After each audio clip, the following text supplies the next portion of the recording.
Africa is not asking for handouts. We are demanding our rightful place in a council that is tasked with the maintenance of international peace and security, a matter that greatly concerns us, our children, and our children's children.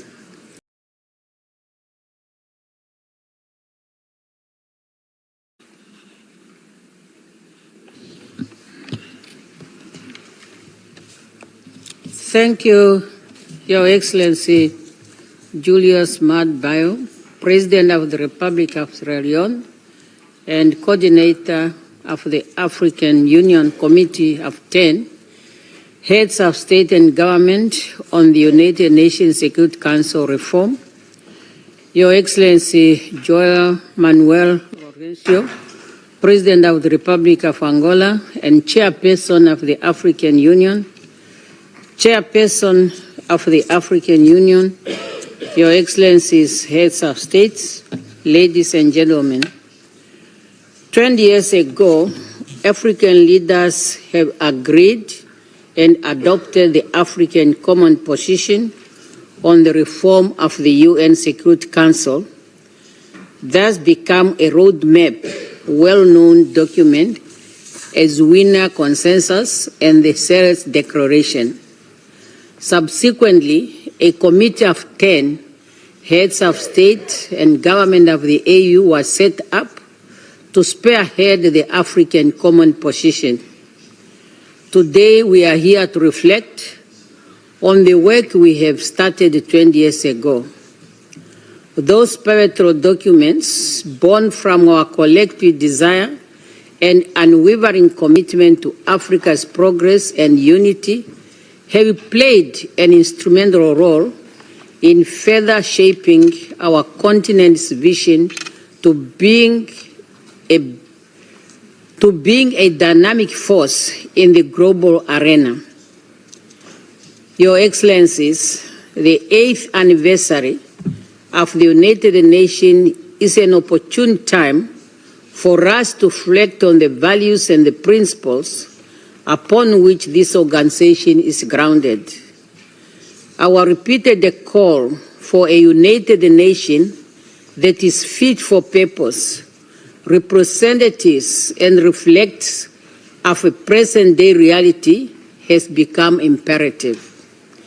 Africa deserves permanency at all global decision forums, especially those seized with making decisions related to the maintenance of international peace and security. For 2 decades, the Common African Position has gained traction with broader support from many interested groups.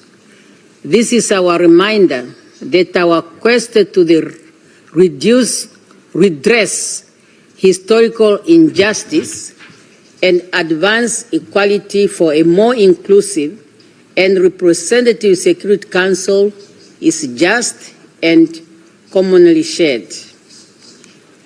Allow me to acknowledge with gratitude the immense support from all interested groups for the Common Africa Position, which culminated in the recognition of Africa as a priority and a special case in the reform process, as reflected in the outcome document of relevant United Nations process, including the PEC for the future.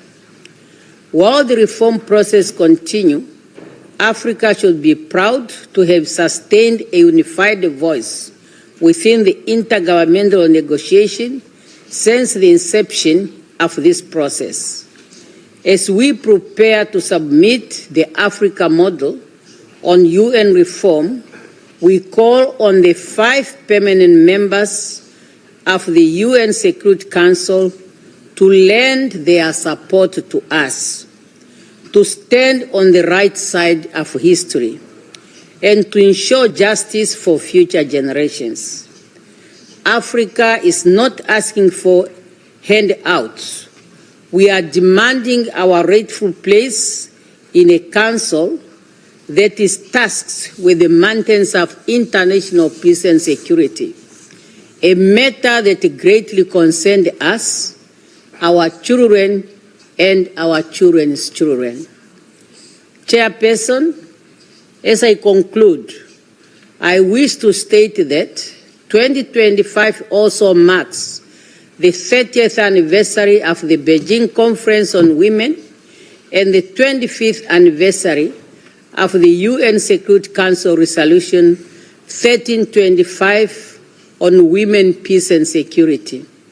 Therefore, as Africa strives for equal representation in the world's premier peace and security body, we must also ensure that African women and women from other parts of the world are equally participating in important peace and security decision-making platform at the national, sub-regional, continental, and international level. I will not end without thanking Your Excellency, President of the Republic of Sierra Leone, for the great leadership you have provided to the C10 as a coordinator over the years. Your leadership is highly commendable and is bearing fruits for Africa. I thank you. The establishment of the United Nations. Africa has transformed from a collection of colonized and trusteeship territories into a continent of 55 sovereign nations, home to 1.4 billion people, more than a quarter of the General Assembly's membership.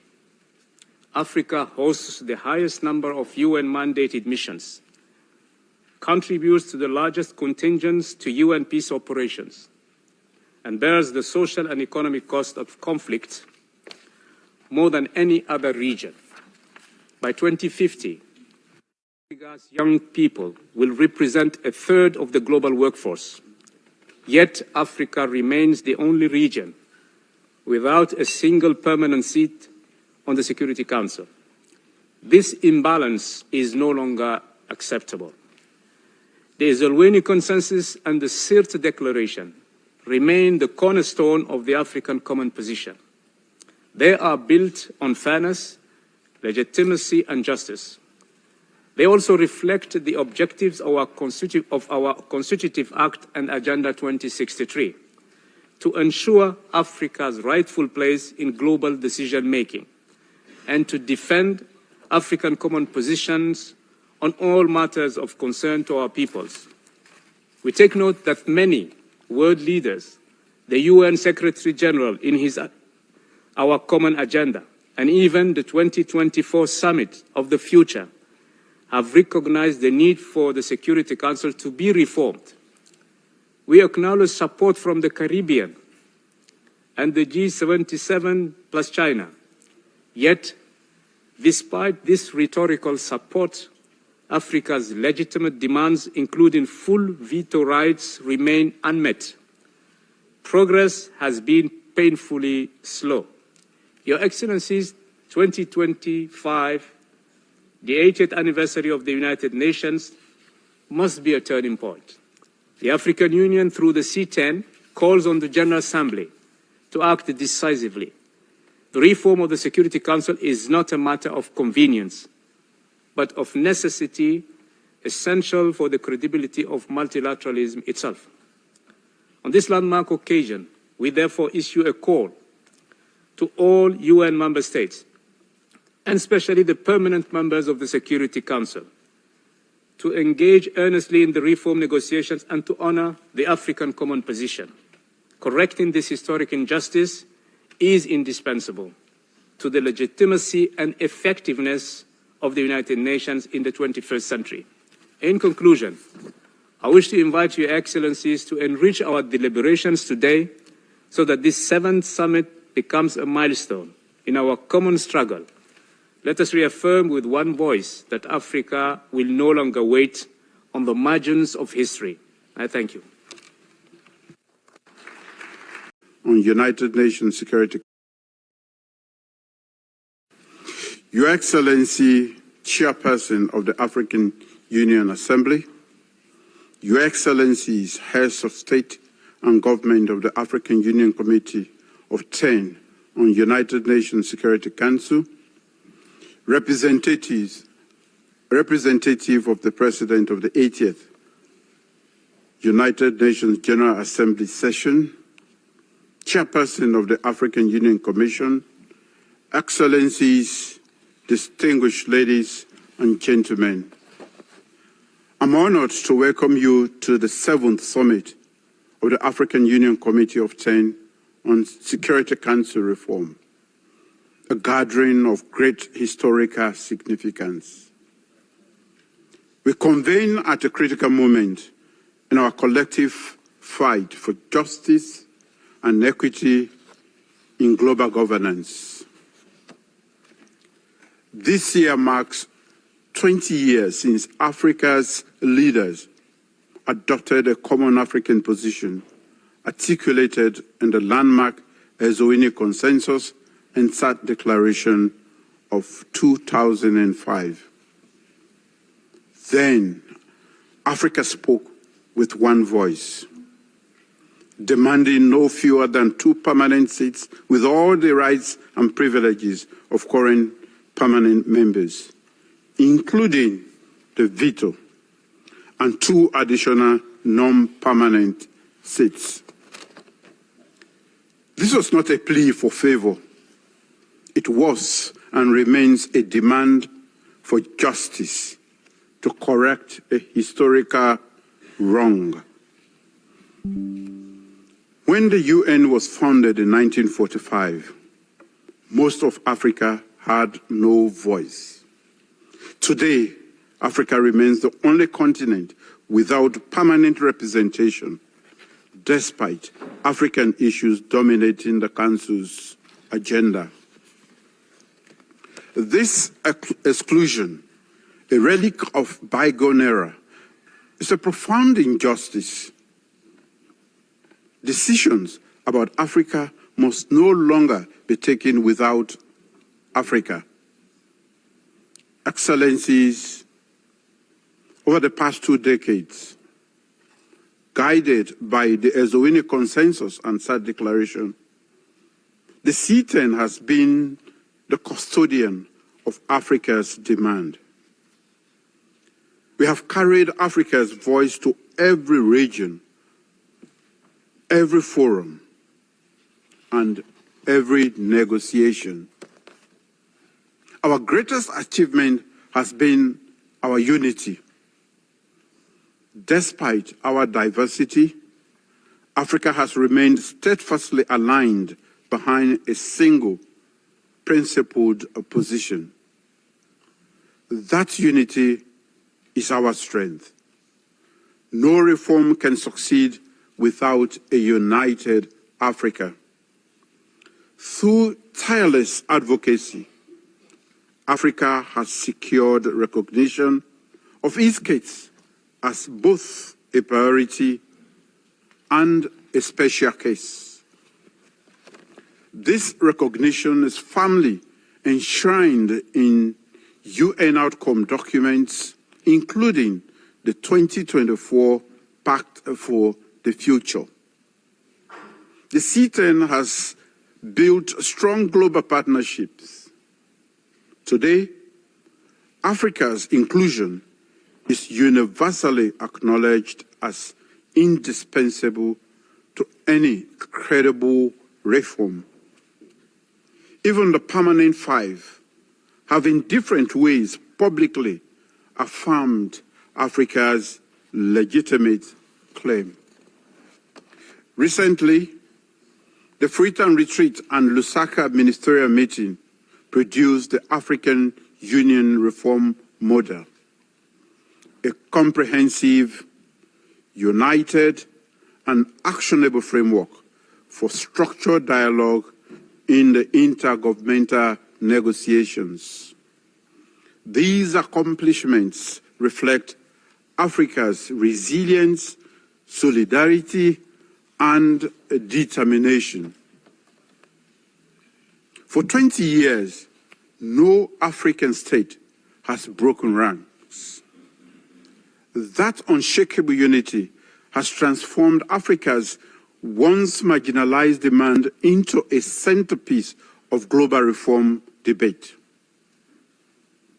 Excellencies, the hard truth is that our ultimate objective has not yet been achieved. 80 years after the establishment of the United Nations, the Security Council still operates under a structure that excludes Africa. This not only undermines the Council's credibility, but also challenges the universality of the UN as a whole. Today, therefore, I must restate Africa's clear and legitimate demand. To the permanent members, I reiterate that recognition should be accompanied by a genuine political willingness to take action. To member states involved in the intergovernmental negotiations, let us use the structured dialogue to build consensus on outcomes rather than recycle entrenched positions. To the wider United Nations membership, as the UN marks its 80th anniversary, let us not allow another milestone to pass with words alone.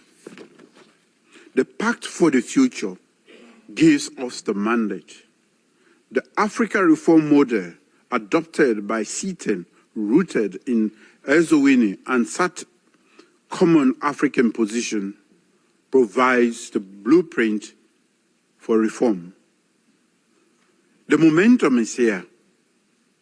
The time for action is now. Africa will continue to engage constructively. Let there be no doubt. Our demand is legitimate, non-negotiable, and just. Equal representation for Africa is not only an African imperative, it is a global necessity. It is essential for the credibility, effectiveness, and legitimacy of the United Nations in this century. As we commemorate 20 years of Ezulwini and SAT, let history record that Africa stood together, firm and resolute, to reclaim its rightful place. Let this generation of leaders be remembered for correcting an injustice that has been endured for far too long, and for ensuring that the Security Council reflects the current state of the world rather than how it was in 1945. Thank you for your attention.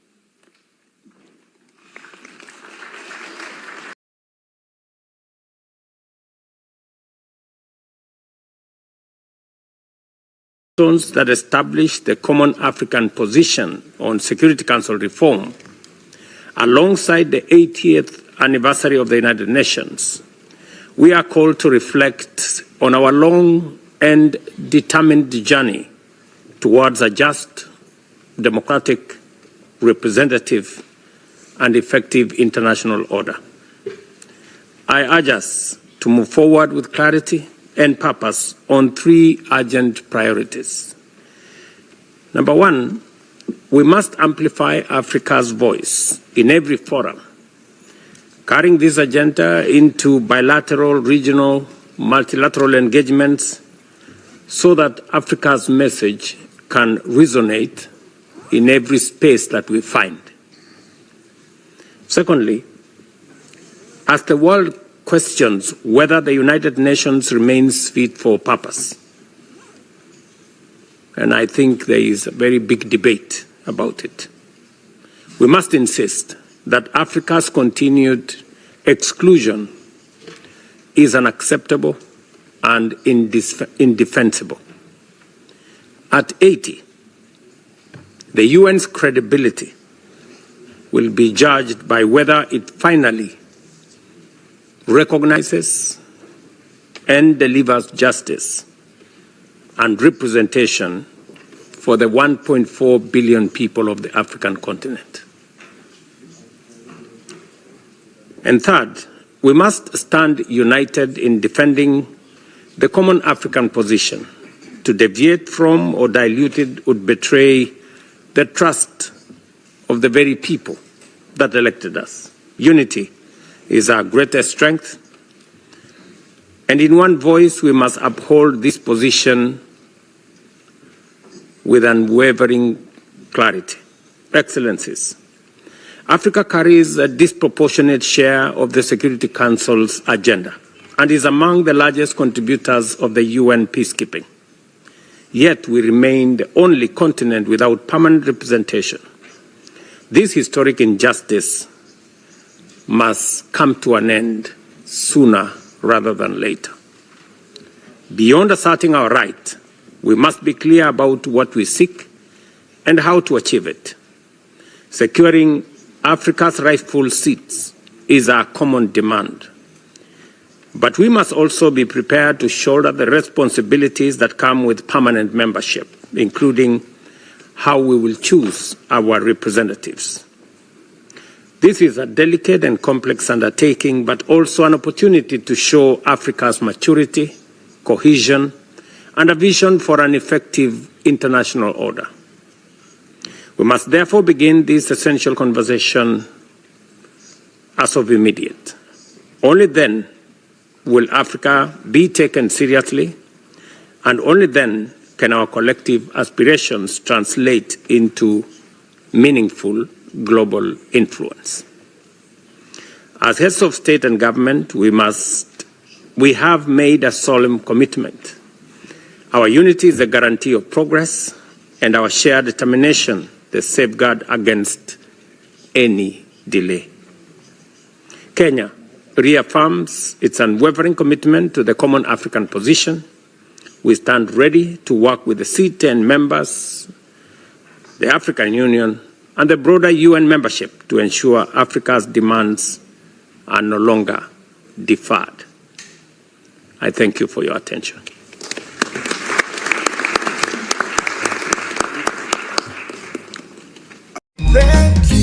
Thank you, Africa. Mama Africa. Oh, yeah. You make African great. Thank you, Africa. Thank you, Africa.